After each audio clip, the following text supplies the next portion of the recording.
There we go. Malfunction. Oh shit, this started. Video diary of tour number 1.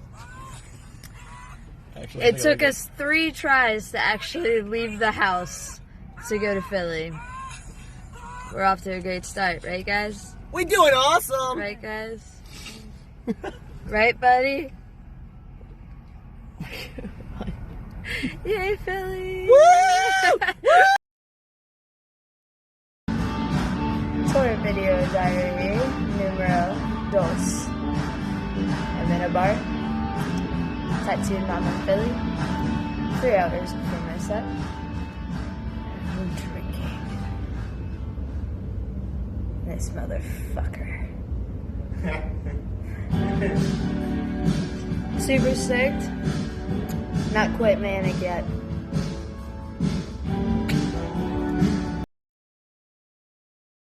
The post-show blues, I guess is what you could call it. I'll go over how exhausting stuff like this can actually be on a performer. So, now this first show that I did was somewhere that was basically like an hour and 45 minutes away, which is not that big of a deal compared to what a lot of people who are on actual major tours have to go through. This is a very minor scale. I woke up probably around 7:30. You know, tried to eat something, shower, make sure had everything together.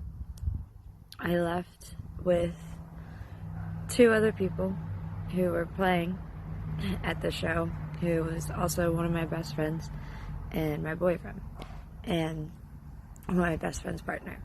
So the 4 of us were carpooling, and well, first off, it took us 3 tries to leave the house, and that's because you think you have everything and you don't. And even when after those 3 tries where you think you have everything again, you'll get like halfway there or something and be like, well, fuck me. And that's daunting. And then like just driving is exhausting. When you're hyped before a show, not so much. You're in a great mood, you're excited, you're hanging out with your friends, you know, you're kind of pumped.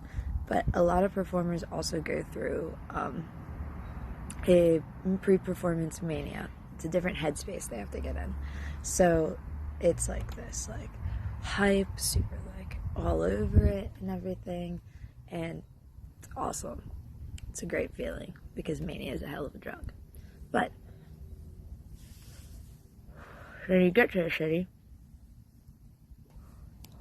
like Philadelphia, and you get there like 4.5 hours before you're supposed to perform, and you're like, this is awesome, I don't feel rushed, you know? But then it takes about almost an hour to find somewhere to park. And you may think, okay, so you don't have to like park right in front of the venue or like within a couple blocks of it. But here's the thing. As a poet, it's much easier for me because usually I'm just carrying a backpack. This time around, I have merch, so it's like a backpack in a box. Musicians, though, especially if it's full band, have so much equipment. So parking like 5 miles away from the venue really isn't an option.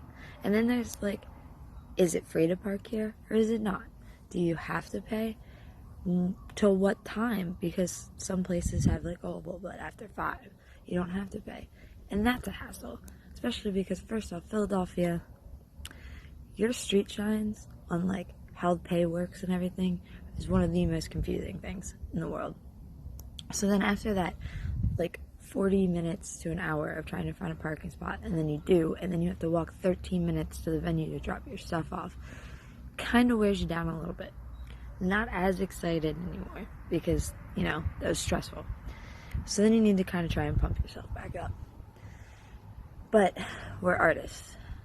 We're broke. Okay, we had to spend a bunch of money on gas to get to these places. We had to probably spend money on like stopping somewhere and getting drinks for the ride and stuff. We are very limited on the money we have to spend. And places like bigger cities, to eat out is expensive. So, but like, since breakfast then, hours ago, like 8, 9 in the morning, it's now like 4 o'clock, you know, a couple hours before your show, you don't really eat much, especially since like you have to walk to these places too. So you're trying to find somewhere close to the venue. Most of the time, anywhere that's near a venue is going to be one of the more expensive ones. And so then you're exhausted. So then by the time you're going to play, you still have this like mania, hype, like, yeah, show attitude, but you're also tired. And then you perform, and it sends you into like this other like hype mania thing. But it's not like a night out on the town with friends. You perform, and then, you know, you gotta sell merch. You gotta pack up all your shit. You gotta walk 13 minutes back to the car and load everything up. It's night now. It's a little bit colder. You're tired. Walking around isn't as fun anymore.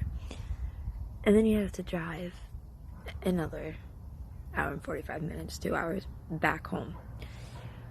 Show ended at 9, which is actually an earlier show ending than a lot of places. Horrible traffic at night. You're unfamiliar with it. So then there's stress. So now this mania is settling down into a more like stressful, extremely tired anxiety attack. And then once you finally get on familiar roads and you're like, great, here's another 40 minutes till we get home. And then by the time you get home, it's like midnight. You have to unpack the car, you have to get everything in, you gotta like calm yourself down, because even though you're exhausted, your mentality is still in this like weird like performance phase, while also coping with the idea of like, okay, I'm home now, reality is setting back in. Thankfully, I didn't have to work today. Everyone else who performed with me though had to work. Half of them had to be up at like 6 in the morning. This is like a normal thing that people go through. And it's like the huge hit back into reality, that contradiction, is extremely daunting. It's extremely exhausting, and it wears on you mentally. And this is just a brief overview on like the ugly side of these things. I'm thankful that I didn't have to work today. I'm thankful that I got to sleep in until basically noon, and then slowly get myself up to like eat and like pace myself and everything.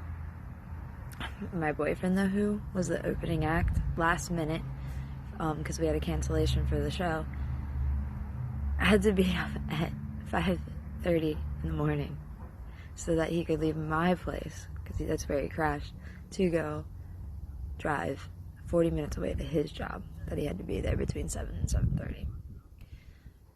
And like, that sucks. It's a lot. And the thing is like, we have to push ourselves to do this, because this is what we love. This is what we want to do with our lives.